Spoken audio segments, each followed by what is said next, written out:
السلام کی پیدائش کا وقت قریب ہے اور آپ آبادی سے باہر ہیں، آپ کو بھوک لگ گئی، حضرت مریم کو بھوک لگی، اور بھوک بھی جو ہے میدان میں لگی جہاں پر دور دور تک کچھ بھی نظر نہیں آ رہا تھا۔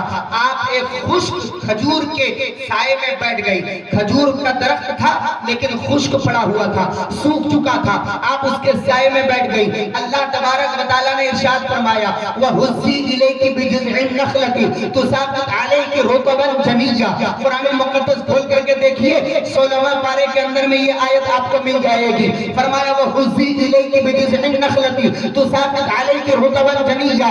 اللہ رب العزت نے حضرت مریم سے کہا اے مریم آپ اٹھیں اور اٹھ کر کے کھجور کے تنے کو ہلائیے، اللہ تبارک و تعالیٰ اس سے جو ہے پکے ہوئے کھجور عطا فرمائے گا۔ یعنی سوکھے کھجور کے درخت کو اے مریم ہلانا آپ کا کام ہے اور اس سے پکا ہوا پھل دینا یہ تیرے رب کا کام ہے۔ حضرت مریم اٹھی اور اٹھنے کے بعد اللہ کے حکم سے انہوں نے سوکھے ہوئے کھجور کی ٹہنی کو ہلایا تو اس سے جو ہے ابھی ہلا کر کے ہاتھ واپس بھی نہیں لائی تھی کہ اس سے پھل گرنے لگا، پکا ہوا کھجور گرنے لگا۔ آپ کو سمجھانے کی ضرورت نہیں ہے کہ ایک سوکھے ہوئے کھجور کو ہرا ہونے میں کتنا ٹائم لگتا ہے اور پھر اس کی ہریالی کے بعد اس پر پھل آنے میں کتنا ٹائم لگتا ہے اور پھر پھل کے پکنے میں کتنا ٹائم لگتا ہے، اور یہاں پکا پکایا پھل گر رہا ہے۔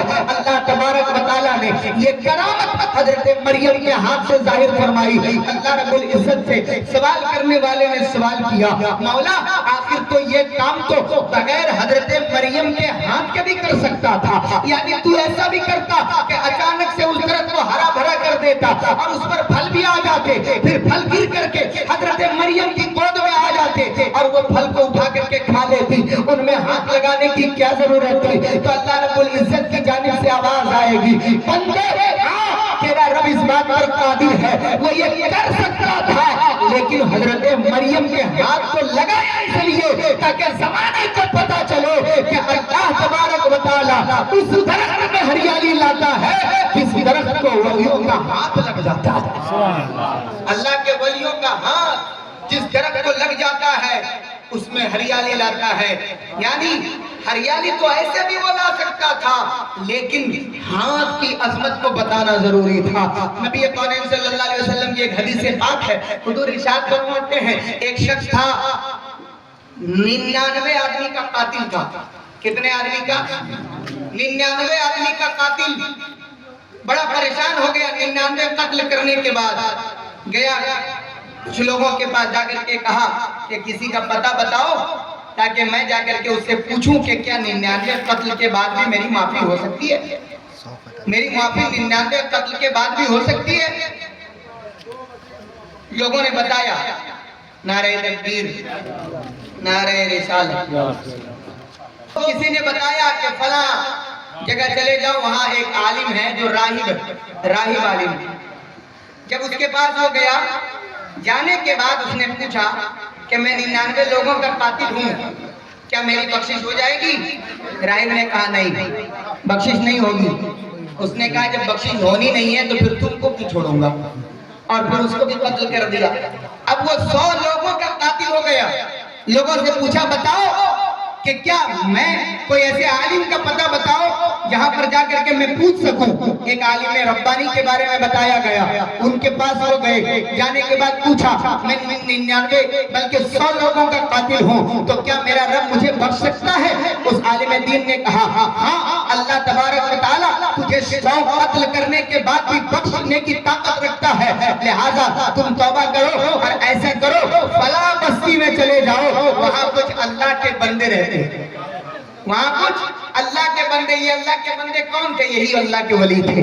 اللہ کے ولی وہ بستی میں رہتے تھے۔ فرمایا کہ وہاں چلے جاؤ اور وہاں جا کر کے ان کے ساتھ رہنا دینا شروع کر دو، وہاں رہنے لگو، ان کے ساتھ عبادت کرو، اللہ تعالیٰ تجھے بخش دے گا۔ وہ شخص نکلا اور نکل کر کے ان ولیوں کی بستی میں جانے لگا، ولیوں کی بارگاہ کی طرف جانے لگا۔ راستے ہی میں اس کی موت واقع ہو گئی، راستے ہی میں موت واقع ہو گئی۔ یہ کوئی کہانی نہیں ہے، حدیث رسول ہے، حدیث رسول ہے، کوئی من گھڑت قصہ یا کہانی نہیں ہے، میرے مصطفیٰ کی زبان سے نکلی ہوئی بات ہے۔ فرمایا کہ اس شخص کا انتقال راستے میں ہو گیا، اب جنتی فرشتے بھی آ گئے اور دوزخ میں لے جانے والے فرشتے بھی آ گئے. یعنی کچھ فرشتے آئے جو ان کو جنت لے جانا چاہتے تھے، کچھ فرشتے آئے جو دوزخ لے جانا چاہتے تھے. اللہ تبارک و تعالیٰ نے فرمایا ٹھہر جاؤ، دونوں جانب سے جو ہے اس کی مسافت کو ناپو، دیکھو کہ یہ گھر سے زیادہ قریب ہے یا ولیوں کی بستی سے زیادہ قریب ہے. اگر یہ ولیوں کی بستی سے زیادہ قریب ہے تو اسے جنت کے فرشتے لے کر کے جنت میں جائیں گے، اور اگر یہ گھر سے زیادہ قریب ہے تو دوزخ میں لے جانے والے فرشتے اسے دوزخ میں لے کر کے چلے جائیں گے. فرشتوں نے ناپنا شروع کیا تو ایک بالش وہ ولیوں کی بستی سے قریب تھا، ایک بالش ولیوں کی بستی سے قریب تھا.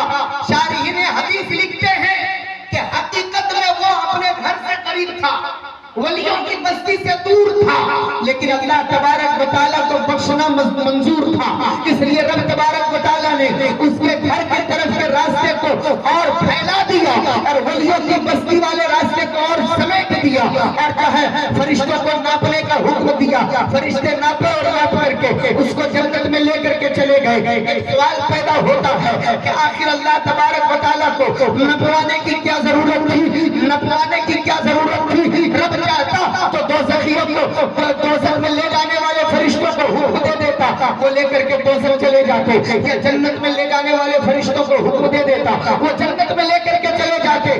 یہ نپوانے کی کیا ضرورت تھی؟ اور بعد میں پھر اسے مصطفیٰ کی زبان سے کہلوانے کی کیا ضرورت تھی؟ تو جواب ملے گا یہ نپوانے کی ضرورت اس لیے تھی تاکہ تمہیں ولیوں کے بستی اور ان کے گاؤں کی عظمت کا پتہ چل سکے کہ جس گاؤں میں ولی ہوتا ہے اس گاؤں کی عظمت اتنی بلند ہوتی ہے. تو جس جگہ پر ولی ہو، جس جگہ پر ان کا مزار ہو، جس جگہ پر ان کا رہنا سہنا ہو، تو پھر اندازہ لگا لیجئے کہ اس جگہ کی عظمت کا کیا کہنا، اس جگہ کی بلندی کا کیا کہنا. اس لیے اللہ تبارک و تعالیٰ نے اسے نپوا کر کے مصطفیٰ کی زبان سے کہلوا دیا تاکہ قیامت تک کے لیے ولیوں سے محبت کا راستہ کھلا رہے، اور ولیوں سے عقیدت کرنے والے ولیوں سے عقیدت کرتے رہیں اور اپنی نجات اور بخشش کا سامان تیار کرتے رہیں.